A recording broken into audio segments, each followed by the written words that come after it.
Hello, World of Tank Blitzers, it's a Littlefinger. Hey, gonna be doing a full tank review here on the TVP T50 This is the new Czechoslovakian line out in update 7.7, which dropped today.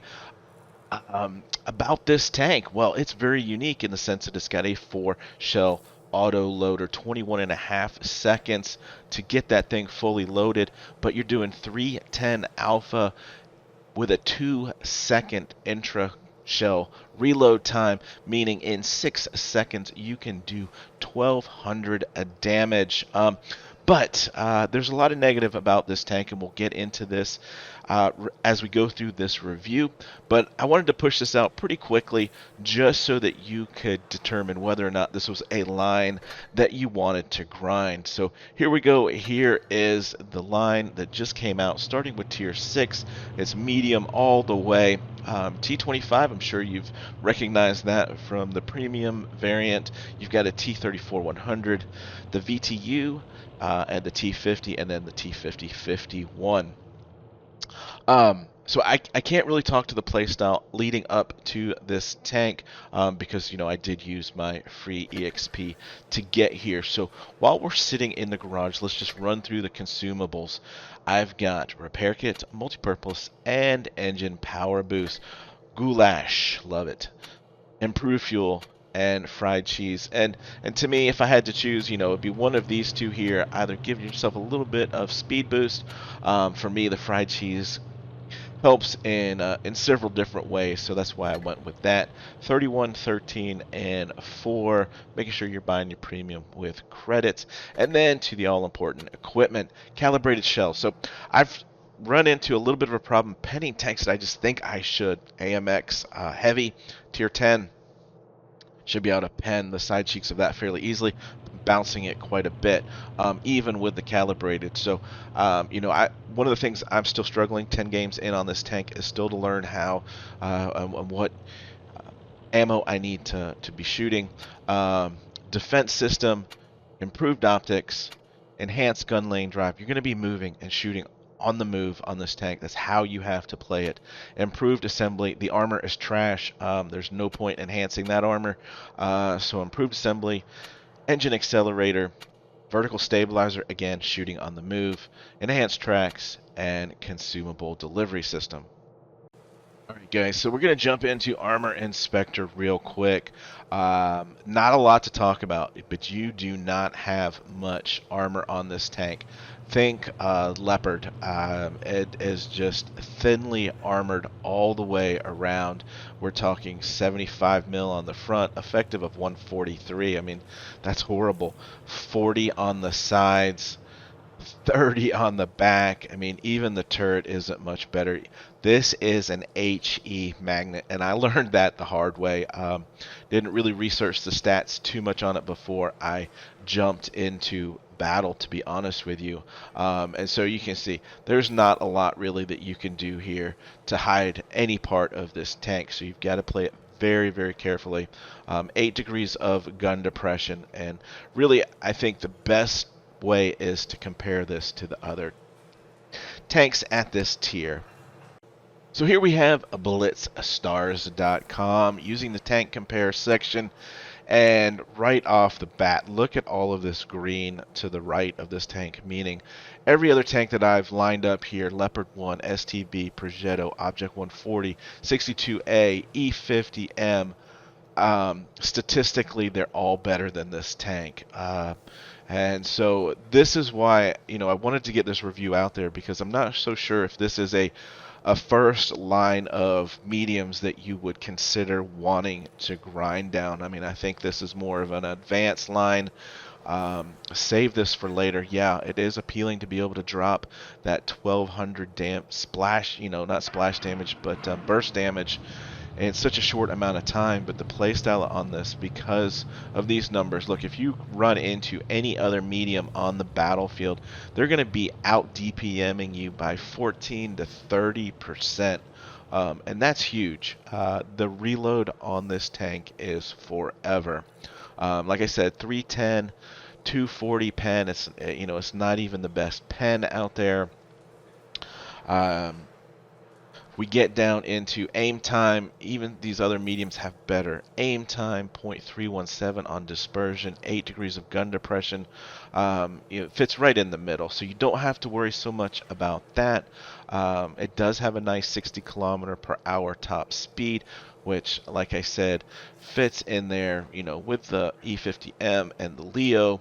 It is one of those tanks. It just doesn't have the effective horsepower to ton ratio, and what that means is acceleration wise it is slow to get to top speed like the STB or the Progetto there, but once you get to that 60 kilometer per hour top speed, it does drive quite nicely, and so this is a drive-by tank in my opinion. You've got to find isolated targets and you've got to just drive by them, unload a full clip, and get to cover for your full reload. And you'll see as we move down here into the armor section down here, 145 on the turret, 75 on the hull. Compare that to like the Object 140 at 240 and 100, 40 and 30 on the sides. Like I said, it's going to be an HE magnet and it is difficult to play because of that.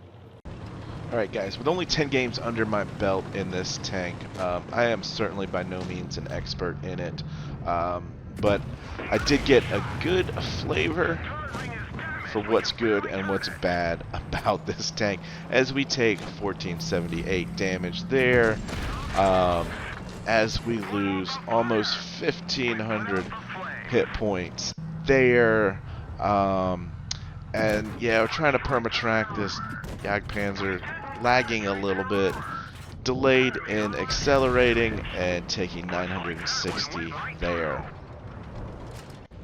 Alright guys, here's my first ever battle in the TVP T50-51, and one of the things that I do want to talk about, I think is most important, is that because you have a 21.7 second reload and you're a medium with very good mobility, you can find yourself in some trouble really fast with this tank. And I feel that more so than most, this tank is quite team dependent. Now, supremacy on Faust, I know that a lot of times teams split.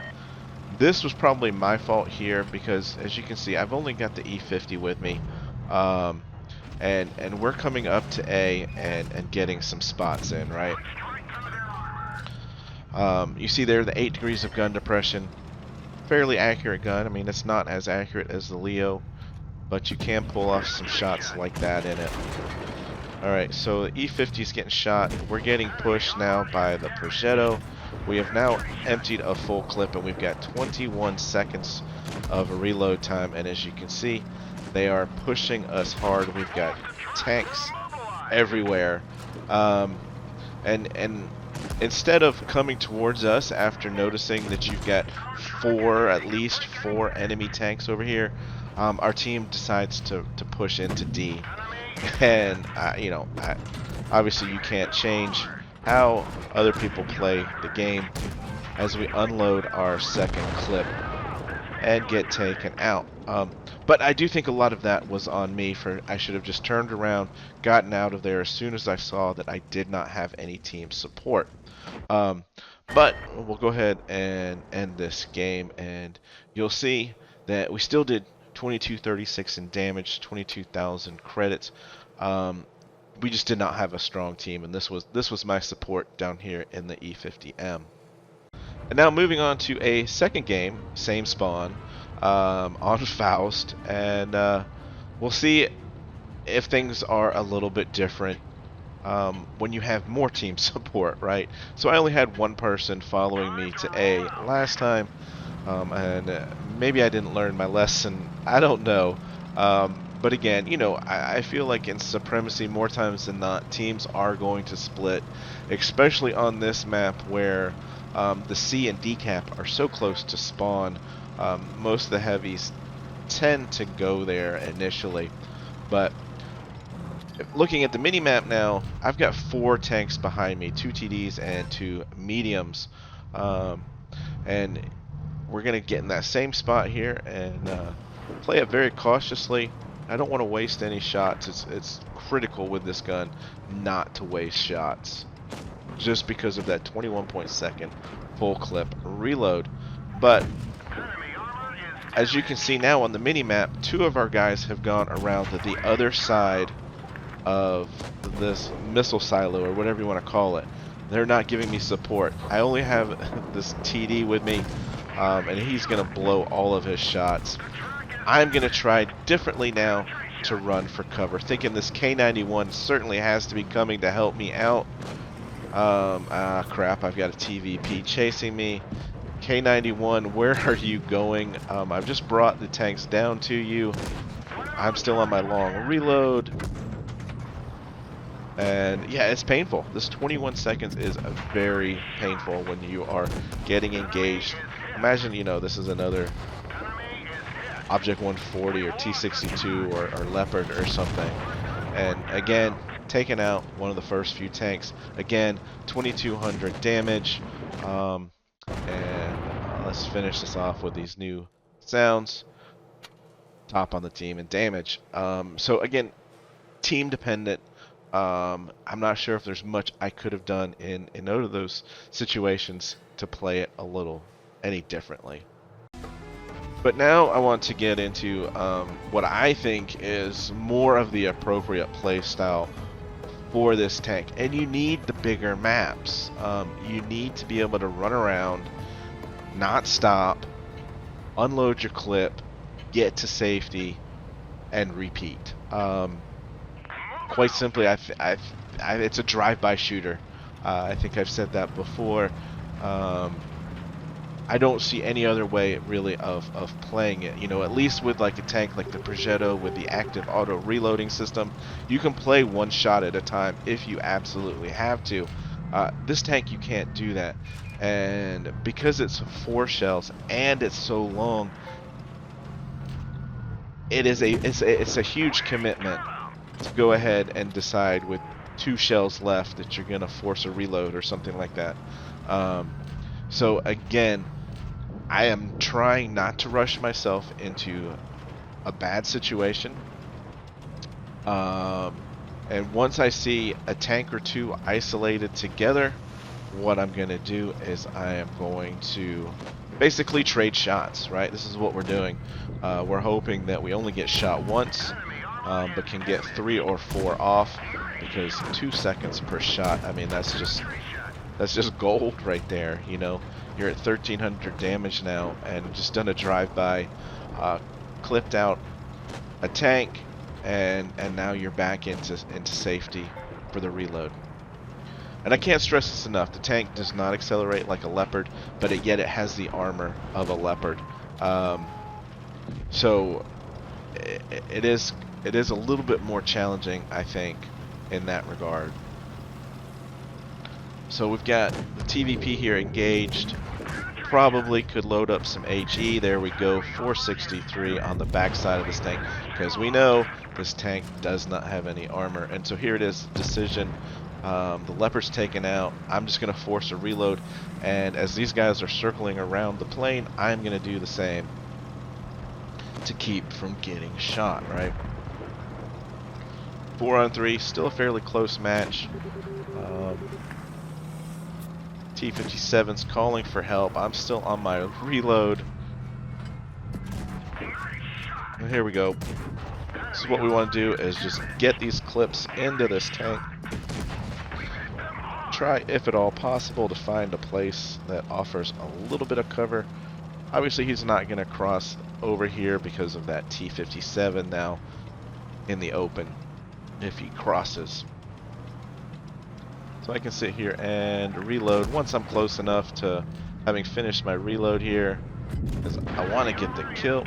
There we go, 3,951 damage. So it shows you that the burst damage really can affect that damage per minute number. Level 1, 65,000 credits there. So to me, that is a little bit on how you play the tank. And I've got one final game here on Normandy. Obviously another big map. Another map that we can find and single out solo or teamed up tanks and not have to face the entire front of the opposing team. So we'll get started here. Time to roll out. I like to always try and get a cap early on Normandy.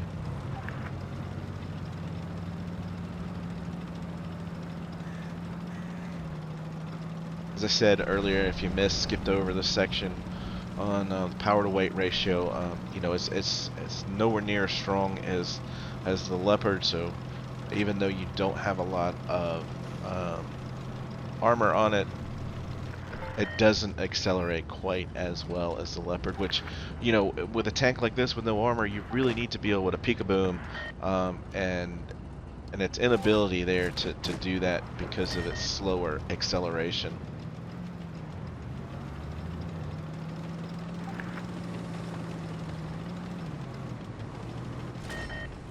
So, you know, I'm looking at the T54 right here, thinking of if I could get some shots on him.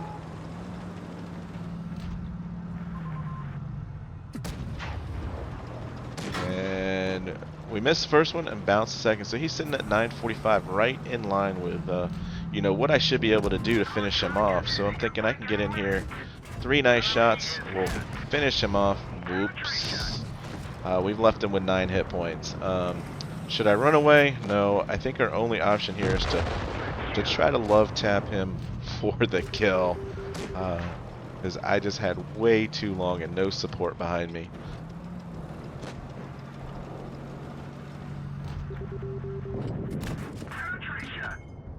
So now we're going to get a couple shots here into the IS-8 and force a reload as we don't have any targets at the moment. Noticing there's a 3-on-1 down there towards the A, so Emil is isolated. I'm going to push on him after we reload. As you can see there, slow up and over that hill, but once we get this thing moving, it does move nicely. Go in there and steal that kill. Was thinking I'd see that T51, 50-51 down there, but he must have gone down to the beach. Still got some big guns, and with this lightly armored tank, you know, still gonna play it cautiously. 3 shells.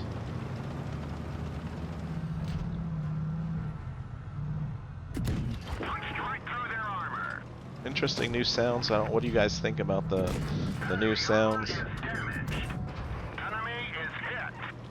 Could have used that max roll on the T54 earlier. But there's a TVP, he's shooting us in the butt, so we're just going to leave the Foch and push up on the IS-7 because he's got more hit points. And you really just want to farm out as much as you can.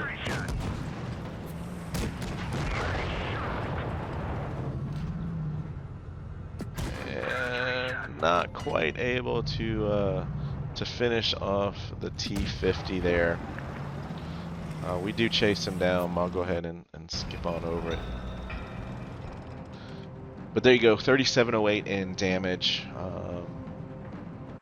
Again, bigger maps favor this tank. Being able to run around and use your speed and hide after, you know, you've emptied that clip. So it's a fun tank. It's a difficult tank to play, and probably would not be my suggestion if you don't have grinded all the way up to a tier 10. Wouldn't be my first choice. That's by far. So hopefully you got some tips out of this video. And I noticed, guys, over 50% of you watching it are not subscribed to channel. Your help in hitting that subscribe button helps me exponentially grow the channel. So that small action on your part really helps me out. So with that, guys, have fun out there. Stay safe. Get educated, not fingered. Littlefinger out.